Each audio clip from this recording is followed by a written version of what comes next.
I've actually never said this publicly, but I really consistently used to have very bad bouts of depression, like very serious ones. And the thing that helped me out of it was cognitive behavioral therapy.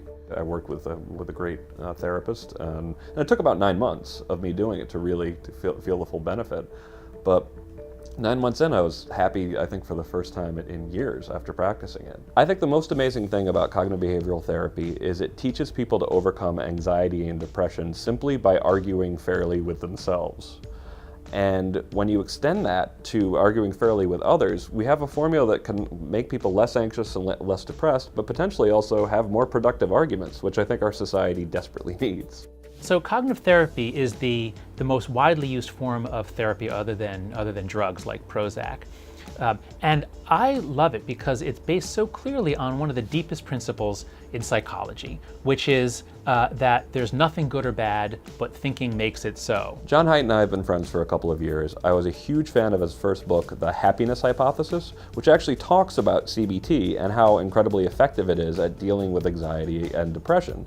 So he was a natural person for me to go talk to my idea about how I think universities are more or less modeling cognitive distortions for students. A year ago, Greg Lukianoff came to talk to me about an idea that he had about what was going on college campuses and how a lot of the things we're seeing, these moralistic movements about microaggressions and trigger warnings, were illustrating the very processes that Greg had learned about when he learned how to do cognitive behavioral therapy. Emotional reasoning is a really interesting distortion, and what it means is that you believe that everything you feel, every emotion that you have, is telling you something and telling you something important that needs to be acted on in some way or is coming from some deep place. As a social psychologist who's lectured on cognitive therapy before, I saw right away, my God, he's right. This is such a good fit, and I thought it was one of the best ideas I'd ever heard for a paper aimed at a broad audience. College professors and administrators are often under pressure from students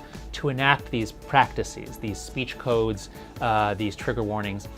And it's very hard to push back because it seems now you're insensitive to certain marginalized groups. So we're hopeful that this article, by pointing out the really enormous costs of going down that road, we're hoping that that will strengthen those on the faculty and in the administration who've wanted to put their foot down, wanted to say no, wanted to stop going down this road. I hope it's controversial. I hope it starts some good arguments, because I hope it starts some good, healthy arguments.